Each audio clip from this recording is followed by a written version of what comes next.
आपके साथ मैं हूं काजोल नारायण। गायत्री प्रजापति की फिर से गिरफ्तारी हुई है। जी हां, ये बड़ी जानकारी इस वक्त की लखनऊ से मिल रही है। पूर्व मंत्री गायत्री प्रसाद प्रजापति फिर से गिरफ्तार हुए हैं। लखनऊ की गाजीपुर पुलिस ने उनकी गिरफ्तारी की है। धोखाधड़ी, जालसाजी और धमकाने के मामले में गिरफ्तारी हुई। कोर्ट में पेश करने के बाद केजीएमयू में उनको भर्ती कराया गया है क्योंकि उनका स्वास्थ्य फिलहाल ठीक नहीं है। वकील दिनेश चंद्र त्रिपाठी ने कल गायत्री के खिलाफ एफआईआर दर्ज कराई थी। तो बड़ी जानकारी इस वक्त ही, अभी जमानत पर ही छूट कर आए थे गायत्री और एक बार फिर से उनके खिलाफ केस दर्ज हुआ है और एक बार फिर से उनकी गिरफ्तारी हुई है। लखनऊ की गाजीपुर पुलिस ने उन्हें गिरफ्तार किया है और कोर्ट में पेशी के बाद उन्हें केजीएमयू में भर्ती कराया गया है। तो धोखाधड़ी, जालसाजी और धमकाने के आरोप में उनकी गिरफ्तारी हुई है। कोर्ट में पेशी करने के बाद केजीएमयू में भर्ती कराए गए हैं। वकील दिनेश चंद्र त्रिपाठी ने कल उन पर एफआईआर दर्ज कराई थी। पूर्व मंत्री गायत्री प्रसाद प्रजापति फिर से गिरफ्तार हुए हैं। ये बड़ी जानकारी इस वक्त की, लखनऊ की गाजीपुर पुलिस ने उन्हें गिरफ्तार किया था। धोखाधड़ी, जालसाजी और धमकाने के मामले में उनकी गिरफ्तारी हुई है। कोर्ट में पेश करने के बाद केजीएमयू में भर्ती कराए गए पूर्व मंत्री गायत्री प्रजापति, वकील दिनेश चंद्र त्रिपाठी ने कल उन पर एफआईआर दर्ज कराई थी। और इसी खबर पर ज्यादा अपडेट के साथ मेरे सहयोगी नितिन मेरे साथ लखनऊ से लाइव जुड़ गए हैं। नितिन, एक बार फिर से गायत्री प्रसाद की गिरफ्तारी हुई है, क्या अपडेट मिल पा रहा है अभी इस मामले में? देखिए काजोल, ये पूरा मामला जो है वो करीब 2016 का है, जब गायत्री प्रसाद प्रजापति समाजवादी सरकार में खनन मंत्री थे और मुलायम सिंह यादव के खासा करीबी थे। करीबी भी इसलिए क्योंकि कांग्रेस के गढ़ से वो विधानसभा का चुनाव जीतकर आए थे और उन्हें उत्तर प्रदेश सरकार में खनन मंत्री बनाया गया था। मुलायम सिंह करीबी थे। अखिलेश यादव बहुत ज्यादा नहीं पसंद करते थे, लेकिन हाँ, खनन मंत्री बनाने जाने के बाद उन्होंने जो अपनी जिम्मेदारियां थी उन जिम्मेदारियों में भी नितिन, यहाँ मैं एक सवाल पूछना चाहूंगी। जो अभी आपने कहा कि अखिलेश यादव कुछ खासा उन्हें पसंद नहीं करते थे, क्या वजह थी इसके पीछे? सबसे पहले ये बताइए।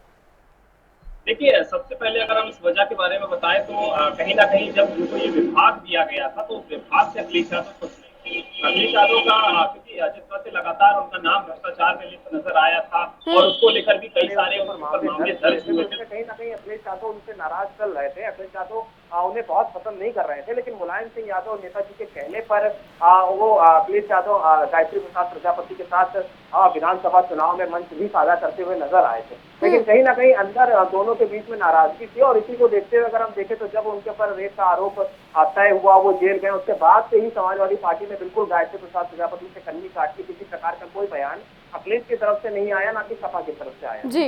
दूसरी तरफ अगर हम मामले पे आए, क्योंकि 2016 में गायत्री प्रसाद प्रजापति के ऊपर एक मामला दर्ज हुआ था जिसमें पीड़िता ने उनके ऊपर गैंग रेप आरोप लगाया था। हालांकि 2016 में जब मुफ्तीनगर थाने में उस महिला ने तहरीर दी थी तो उसकी एफआईआर दर्ज नहीं हुई थी। 2017 में सुप्रीम कोर्ट से जब उसके ऊपर ऑर्डर हुआ तब जाकर गायत्री के ऊपर एफआईआर दर्ज हुई थी। बिल्कुल नितिन, एफआईआर दर्ज क्यों नहीं हुई थी? क्योंकि उस समय पे सपा सरकार थी, ये वजह थी सरकार थी। और दूसरी चीज, गायत्री टावर मंत्री थे, खनन विभाग उनके पास था और उनके ऊपर पहले ही कई सारे भ्रष्टाचार के आरोप लग चुके थे। इसका मतलब ये था कि मोटी रकम उन्होंने पहले ही बना रखी थी। कहीं ना कहीं इन सब का जो फायदा था वो भी गायत्री को लगातार मिल रहा था और इसी वजह से उनके ऊपर जो एफआईआर थी वो दर्ज नहीं हो रही थी। बाद में सुप्रीम कोर्ट ने जब इसमें हस्तक्षेप किया, सुप्रीम कोर्ट की तरफ से ऑर्डर आया, तब जाकर गायत्री के ऊपर एफआईआर दर्ज हुई। उसके बाद अगर हम बताएं तो 2017 से वो जेल में थे। 2017 से लेकर 2020, 3 सितंबर 2020 को जाकर गायत्री को जमानत मिलती है, क्योंकि जमानत इसलिए मिलती है कि जिस पीड़िता ने उनके ऊपर रेप का आरोप लगाया। बिल्कुल नितिन, यानी कि अभी जेल से बाहर आए और फिर से गिरफ्तार हो गए। बिल्कुल साफ तौर पर काजोल, 3 सितंबर को वो जेल से बाहर आए और बाहर भी किसलिए आए वो भी बहुत ही फिल्मी कहानी की तरह है, क्योंकि जिस महिला ने उनके ऊपर आरोप लगाया था कि गायत्री प्रसाद प्रजापति ने गैंगरेप उनके साथ किया है, उसी महिला ने ये कह दिया कि बयान दिया था कि गायत्री मेरे साथ ऐसा नहीं कर सकते, मुझे दबाव में ऐसा करवाया गया था। क्योंकि गायत्री के करीबी राम सिंह राजपूत ने उस महिला की बच्ची को किडनैप किया हुआ था और इस वजह से उस महिला ने गायत्री के ऊपर ये आरोप लगाए थे ताकि गायत्री से बड़ी रकम वसूली जा सके। लेकिन उसके बाद राम सिंह राजपूत ने भी उस महिला के साथ सही किया।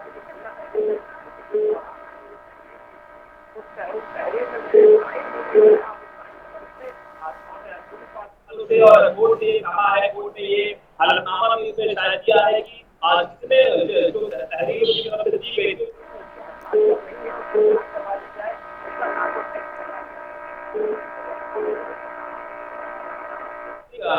के ऊपर अगर 3 सितंबर को गायत्री प्रसाद प्रजापति रिहा हुए थे, जेल से जमानत उन्हें मिली थी, उसके 2 दिन बाद राम सिंह राजपूत को पुलिस ने गिरफ्तार कर दिया था। मामला ये था कि महिला ने उनके ऊपर आरोप लगा दिए थे कि मुझे बरगलाने की कोशिश की, जानबूझकर मेरे पर दबाव। बिल्कुल नितिन, यहाँ एक और चीज मैं पूछना चाहूंगी इस पूरे मामले में, जैसा कि आप बता रहे हैं कि महिला अपने बयानों से मुकर गई थी, उसने अपने बयान बदल दिए थे, इस वजह से जो गायत्री प्रसाद हैं वो जेल से बाहर आए हैं। नितिन, जो नाम सामने आ रहा है और राम सिंह जो बता रहे हैं आप, जिसका नाम बता रहे हैं, उसकी गिरफ्तारी हुई है। जब महिला ने बयान अब बदला है तो राम सिंह की गिरफ्तारी किस आरोप में हुई है? देखिए, राम सिंह गायत्री प्रसाद प्रजापति का बहुत ही करीबी था और राम सिंह ने ही ये पूरी रचना जो है, पूरी जो पटकथा है, ये लिखी थी महिला के साथ। जैसा कि महिला का कहना है और महिला का ये भी कहना है कि राम सिंह को गायत्री प्रसाद प्रजापति के सारे काले किस्से पता थे, इसी वजह से उसने मेरे ऊपर ये दबाव बनाया, मेरी बेटी को किडनैप किया। उसने 3 महीने तक दिल्ली के एम्स में मेरी बेटी को रखा, पागल सिद्ध करने की कोशिश की और मुझ पर दबाव बनाया कि मैं गायत्री के ऊपर ये सारे आरोप लगाऊं। उसने ये भी कहा कि उसके साथ घटना घटी थी, लेकिन गायत्री उस घटना में शामिल नहीं थे, गायत्री वहां पर नहीं थे जब वो गैंगरेप की घटना उसके साथ घटी थी। तो ये उसने बयान दिया। उसके बाद गायत्री की जमानत हुई। राम सिंह के ऊपर उसने ये आरोप लगाए थे कि राम सिंह ने उनके साथ धोखाधड़ी करी है, राम सिंह ने जानबूझ के उसे फंसाने की कोशिश की और इस वजह से राम सिंह के ऊपर मुकदमे दर्ज हुए और राम सिंह को लखनऊ के 2 SHO, चाहे हम गौतम पल्ली की बात करें, गौतम पल्ली SHO और दूसरे क्राइम ब्रांच के इंस्पेक्टर हैं, उन दोनों ने उन्हें गिरफ्तार किया था। उसके बाद ये जो पूरा मामला ये भी कोर्ट गया था और कमिश्नर लखनऊ ने इस पूरे मामले की जांच की थी, जिसके बाद दोनों इंस्पेक्टर को 2 दिन पहले बिल्कुल नितिन, अब जो गिरफ्तारी हुई है पूर्व मंत्री गायत्री प्रसाद प्रजापति की दोबारा से हुई है। फिलहाल तो KGMU में उनका इलाज चल रहा है क्योंकि स्वास्थ्य उनका ठीक नहीं है। नितिन, अब इस पूरे मामले में किस एंगल से जांच कर रही है पुलिस, और जो महिला है क्या उसे उसका बयान दर्ज कराया गया है, उससे कोई पूछताछ हुई है?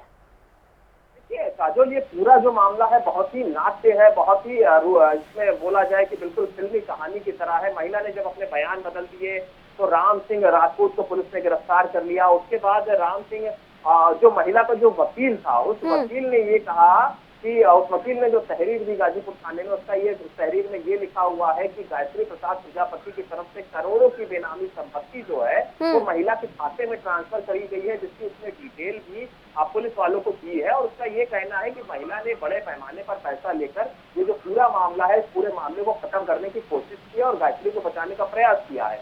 बिल्कुल को लेकर उसने एक तहरीर दर्ज की और उसमें तहरीर में उसने ये भी लिखा है कि गायत्री की तरफ से जान से मारने का जो धमकी है वो भी उस वकील को दी गई है, विकास चंद्र त्रिपाठी उसका नाम है। और इसी पूरे मामले में कल रात को बिल्कुल नितिन, यहाँ एक और चीज मैं पूछना चाहूंगी कि महिला ने ये कहा था कि उसके साथ गैंगरेप हुआ है, जिस आरोप में गायत्री प्रसाद जेल काट कर आए हैं और 3 साल के बाद उनको जमानत हुई है।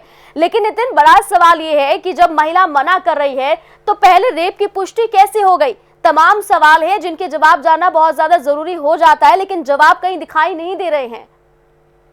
देखिए काजल, साफ तौर पर अगर हम देखें तो महिला का साफ तौर पर ये कहना है कि जो तहरीर उसकी तरफ से 2016 में दी गई थी, उस तहरीर में जो साइन है वो साइन उसके नहीं है, आप साइन की जांच करा लीजिए। महिला ने साफ तौर पर इस बात को कहा है। दूसरी चीज उसने ये भी कहा है कि आप मेरा नार्को टेस्ट करा, मेरा लाइव डिटेक्टिव टेस्ट करा लीजिए। लाइव डिटेक्टिव टेस्ट में सारी चीजें निकल कर आ जाएंगी कि मैं सच बोल रही हूँ या झूठ बोल रही हूँ। तो उसने ये 2 प्रमुख बातें कही है।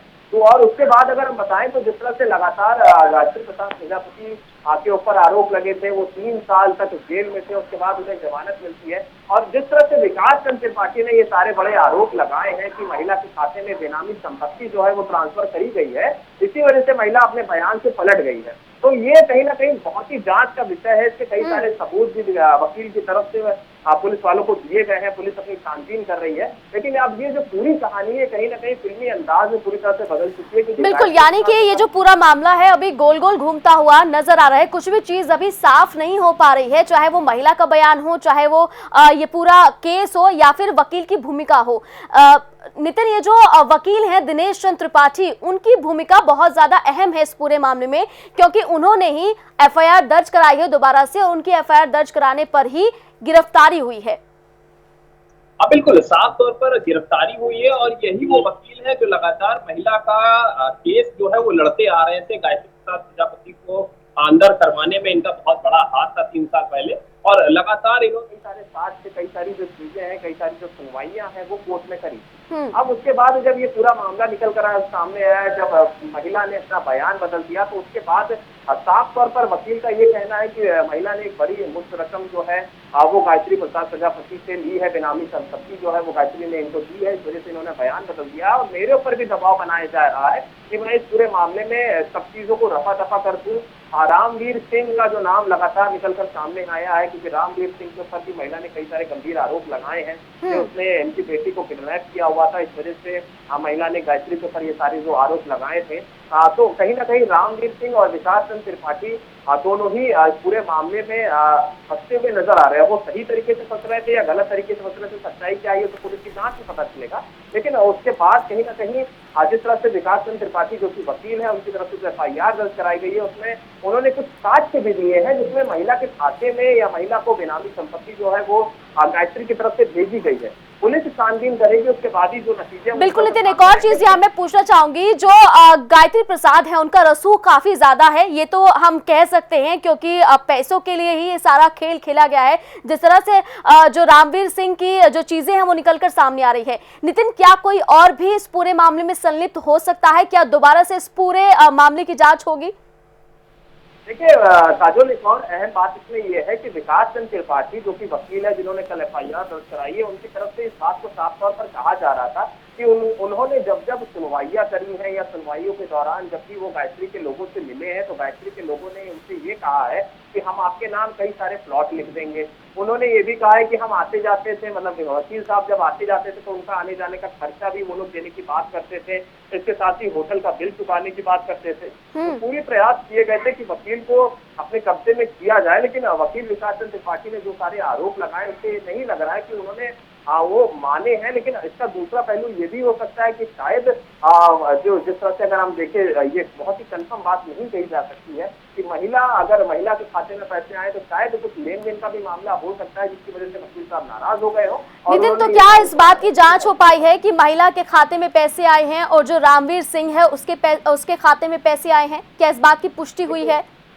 देखिए काजोल, कुछ साक्ष्य जो है वो वकील साहब की तरफ से, विकास चंद्र त्रिपाठी जो कि वकील है, उनकी तरफ से गाजीपुर थाने में तहरीर के साथ जमा कराए गए हैं, जिसकी विवेचना अभी चल रही है। इसी के लिए उन्होंने पुलिस वालों के लिए गाजीपुर पुलिस ने गायत्री प्रसाद प्रजापति को गिरफ्तार किया है। हालांकि इस वक्त तो KGMU में है, उनका स्वास्थ्य ठीक नहीं है, लेकिन साफ तौर पर ये कोशिश करी जा रही है पुलिस की तरफ से कि 14 दिन का जो रिमांड है वो कोर्ट से लिया जाए और उसके बाद गायत्री से पूछताछ की जाए, जिसमें साक्ष्य जो दिखाए गए हैं, जो वकील साहब की तरफ से भी जो साक्ष्य दिए गए हैं, उन सारे साक्ष्यों की जांच पड़ताल करी जाए और फिर उसके बाद जो चीजें निकल कर आएंगे सामने, वो कहीं ना कहीं बहुत ही चौंकाने वाले होंगे, क्योंकि ये पूरा जो मामला है वो बिल्कुल ही एक फिल्मी कहानी की तरह होते जा रहा है। और नितिन, गायत्री प्रसाद जो कि KGMU में भर्ती हैं, जी बिल्कुल बोलिए नितिन। काजल, एक अहम बात यह है कि आपने अभी रसूख की बात कही थी गायत्री के, तो गायत्री के रसूख के बारे में मैं आपको बता दूं कि 2017 में जब चुनावी रैलियां हो रही थी और अखिलेश यादव के साथ गायत्री एक मंच पर दिखाई दे रहे थे, तो उस समय भाजपा के तत्कालीन उस समय राष्ट्रीय अध्यक्ष अमित शाह ने इस बात को कहा था कि हमारी जब सरकार उत्तर प्रदेश में आएगी तो पाताल में भी गायत्री प्रसाद प्रजापति रहेंगे, तो भी उन्हें ढूंढकर उन्हें जेल में डाला जाएगा। और जैसे ही बीजेपी की सरकार उत्तर प्रदेश में आती है, 3 साल के लिए गायत्री अंदर चले जाते हैं। तो ये भी अपने में कहीं ना कहीं सबसे अहम सवाल था कि सपा सरकार में उनका कितना दबदबा था कि पूरी सपा शासनकाल में उनके ऊपर जब आरोप लगे 2 सालों में कुछ नहीं हुआ, लेकिन बीजेपी जैसे ही आई उनको जेल में डाला गया। नितिन, तो क्या इस मामले से पहले भी गायत्री प्रसाद का किन्हीं आरोपों से कोई नाता रहा है? देखिए, इस तरह के आरोपों से तो कोई नाता नहीं रहा है, लेकिन जो विभाग उनके पास था उस विभाग से जुड़े हुए कई सारे आरोप उनके ऊपर लगे हैं, कई सारी FIR भी जो है वो सरकार की तरफ से दर्ज कराई गई है। खनन पट्टों में कमीशन कमाना, खनन पट्टों को गलत तरीकों से बांट देना, इन सबको लेकर लगातार कई सारे जो आरोप हैं वो लगते आए हैं। तो ये भी एक बहुत ही अहम सवाल है कि इसकी भी जांच जो है वो लगातार चल रही है। नितिन, तो क्या उस समय सत्ताधारी पार्टी ने इस पर कोई एक्शन नहीं लिया था, क्योंकि सपा सरकार थी और भ्रष्टाचार में वो लिप्त थे बहुत ज्यादा अपने विभाग में, तो कोई एक्शन क्यों नहीं लिया गया था उनके ऊपर? देखिए, सपा शासनकाल में सावर मंत्री थे, वो अमेठी में एक सीट से जीत कर आए थे, वहां से जहां पर कांग्रेस का दबदबा रहा है, हम्म। सोनिया गांधी का दबदबा रहा है, उसके साथ वो मुलायम सिंह यादव के खासा करीबी रहे हैं। उसके साथ अगर हम देखें तो उनके पास खनन मंत्रालय था, वो खनन पट्टे आसानी से जिसको मन चाहे उसको बांट रहे थे। और इसमें कहीं ना कहीं आपको देखा जाए तो कई और बड़े चेहरे जो थे उनके साथ हमेशा से संलिप्त रहे, हमेशा से जुड़े रहे। और कहीं ना कहीं अगर हम देखें तो जब बीजेपी की सरकार उत्तर प्रदेश में आई, तो जैसे ही बीजेपी सरकार उत्तर प्रदेश में आई, तैसे ही गायत्री के ऊपर बड़ी कार्रवाई हुई, उन्होंने अंदर कर दिया गया था। पहले तो और बिल्कुल FIR नितिन, ये कहा जा सकता है कि अपने पद का और अपने रसूख का खूब फायदा गायत्री प्रसाद ने उठाया है। नितिन, क्या गायत्री प्रसाद से अभी कोई बातचीत हो पाई है, कोई उनका बयान सामने आया हो? क्योंकि अभी तो वो अस्पताल में भर्ती है, उनकी हालत कैसी है? नहीं, अभी किसी प्रकार की कोई बयानबाजी या फिर किसी प्रकार का कोई बयान गायत्री की तरफ से नहीं आया है। हालांकि 3 सितंबर को ही उनको जमानत मिली थी। 3 सितंबर के बाद दो दिन बाद 5 सितंबर को राम सिंह राजपूत को गिरफ्तार कर लिया गया था, और कल रात में फिर से एक बार गायत्री प्रसाद प्रजापति को गिरफ्तार कर लिया गया है। लेकिन अभी तक किसी प्रकार का कोई बयान अगर हम देखें तो गायत्री की तरफ से या उनके परिवार की तरफ से नहीं आया है। कल उनके बेटे के घर पे ईडी का छापा भी पड़ा था। ये भी एक अहम बात है काजोल की, कल उनका जो बेटा है गायत्री प्रसाद प्रजापति का, उसके घर पे ईडी का छापा पड़ा था, वहां भी जांच पड़तालें हुई है। उसमें क्या निकल कर आया अभी तक कुछ बताया नहीं गया है ईडी की तरफ से या फिर किसी विभाग की तरफ से। तो ये भी एक अहम सवाल है कि क्या इन सबके तार भी कहीं ना कहीं गायत्री के बेटे से भी जुड़े हुए हैं, क्या जो लेन देन। बिल्कुल, और नितिन, ये जरूर कहा जा सकता है कि ये जो गुत्थी है वो बहुत ज्यादा उलझी हुई है, इसे सुलझाना बहुत ज्यादा टेढ़ी खीर यूपी पुलिस के लिए साबित हो सकती है, गाजीपुर पुलिस के लिए साबित हो सकती है। नितिन, एक और चीज मैं यहाँ पूछना चाहूंगी कि जो महिला आरोप लगा रही है कि उसके साथ गैंगरेप हुआ था, गैंगरेप में और भी आरोपी शामिल होंगे, कितने आरोपी थे जो गैंगरेप में शामिल थे? नितिन, देखिए, लगभग जितने भी आरोपी थे लगभग सबको पहले ही गिरफ्तार कर लिया गया था। गायत्री का नाम उसमें जुड़ के आया। महिला का साफ तौर पर ये कहना है कि उसके साथ रेप हुआ है, वो गैंग रेप की बात जो है वो एक्सेप्ट कर रही है। लेकिन उसने ये भी कहा है कि गायत्री उस पूरे मामले में शामिल नहीं थी। उसने एक बहुत ही बड़ा बयान ये दिया है कि गायत्री सपने में भी उनके बारे में, उस महिला के बारे में ऐसा नहीं सोच सकते हैं, क्योंकि पिता और पुत्री का नाता गायत्री और उस महिला के बीच में रहा है। तो ये पहले आरोप लगा देना, फिर इतनी बड़ी बात कह देना, ये भी कहीं ना कहीं अपने में बहुत ही बड़ा सवाल है कि पहले एक गंभीर आरोप, क्योंकि महिला ने साफ तौर पर इस बात को कहा है कि राम सिंह राजपूत ने महिला की पुत्री को 2-3 महीने तक एम्स में किडनैप करके रखा था। तो कहीं ना कहीं एम्स में भी जांच पड़ताल होगी, दिल्ली के एम्स अस्पताल में, कि क्या वो जो बच्ची थी वो एम्स हॉस्पिटल में थी या नहीं थी, या महिला इसी वजह से गायत्री को बचाने की वजह से ऐसा कह रही है। तो इन सब चीजों की भी जो जांच पड़ताल है वो भी होना बहुत ही जरूरी है। बिल्कुल नितिन, और गाजीपुर पुलिस की तरफ से क्या कुछ सामने आ रहा है, किस तरह से वो जांच कर रही है? और दूसरी बात यह है कि कल तो कोर्ट में पेशी हो गई थी, उसके बाद केजीएमयू में भर्ती कराया गया था पूर्व मंत्री गायत्री प्रजापति को, अब अगली पेशी कब होनी है कोर्ट में? देखिए, अभी केजीएमयू में गायत्री को रखा गया है क्योंकि उनका स्वास्थ्य जो है वो गड़बड़ बताया जा रहा है, और उसके बाद ये बताया जा रहा है कि पुलिस का प्रयास है कि उनको 14 दिन की रिमांड पर लिया जाए, और 14 दिन की रिमांड के दौरान उनसे जितने भी साक्ष्य इस मामले से जुड़े हुए निकल कर सामने आए, जिसमें धोखाधड़ी और हत्या का प्रयास करने की आरोप जो वकील की तरफ से लगाए गए हैं, उन सबकी जांच पड़ताल करी जाए। जो आरोप उनके पर ये लगाए गए हैं कि महिला के खाते में उन्होंने बेनामी संपत्ति से करोड़ों रुपए ट्रांसफर किए हैं, या फिर जो भी उसके साक्ष्य हैं, उन साक्ष्यों की जानकारी के लिए 14 दिन की रिमांड की मांग पुलिस की तरफ से की जा सकती है। लेकिन अभी इसका जो अपडेट है वो पूरा क्लियर अपडेट नहीं मिल पाया है कि क्या है क्या नहीं। लेकिन हम पूरे प्रयास में लगे हुए हैं कि जैसे ही कुछ इससे जुड़ा हुआ बड़ा अपडेट आएगा तो हम सबसे पहले इसको प्राइम न्यूज पर चलाने की कोशिश करेंगे, क्योंकि कल रात मुझे प्राइम न्यूज में सबसे पहले गायत्री प्रसाद प्रजापति की दोबारा गिरफ्तारी की खबर चलाई, और हम लगातार इस अपडेट में लगे हुए हैं। बिल्कुल नितिन, एक और यहाँ मैं जानकारी जानना चाहूंगी कि जो महिला है उससे कब बयान लिया जा सकता है, कब उससे पूछताछ कर सकती है गाजीपुर पुलिस?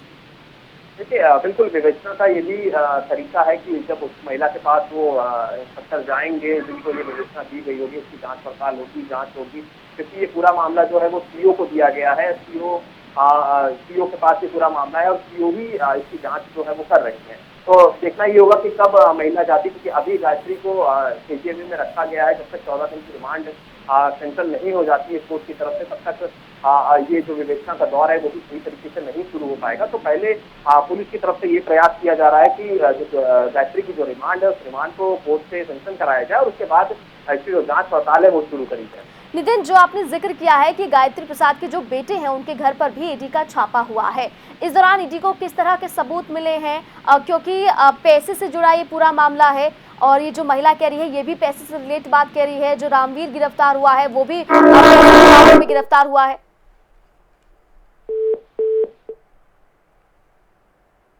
नितिन, क्या मेरी आवाज मिल पा रही है? तो नितिन से हमारा संपर्क टूट गया है, हम दोबारा से संपर्क साधने की कोशिश करेंगे। फिलहाल ये पूरी जानकारी आपको दे दूं और लगातार इस पर हम अपडेट भी आपको देते रहेंगे। वकील दिनेश चंद्र त्रिपाठी ने कल गायत्री के खिलाफ मुकदमा दर्ज कराया था। लखनऊ से बड़ी जानकारी, पूर्व मंत्री गायत्री प्रसाद प्रजापति फिर से गिरफ्तार हुए हैं। तो धोखाधड़ी, जालसाजी और धमकाने के मामले में गिरफ्तारी हुई है। कोर्ट में पेश करने के बाद केजीएमयू में पूर्व मंत्री गायत्री प्रसाद भर्ती कराए गए हैं। उनका स्वास्थ्य ठीक नहीं है, तो 3 साल की सजा काटकर अभी 3 सितंबर को ही वापस लौटे थे जमानत पर, लेकिन फिर से गिरफ्तारी उनकी हुई है। फिलहाल कोर्ट में पेशी हो गई है, लेकिन ऐसा कहा जा रहा है कि 14 दिन की न्यायिक रिमांड पर वो जा सकते हैं और उनसे पूछताछ हो सकती है।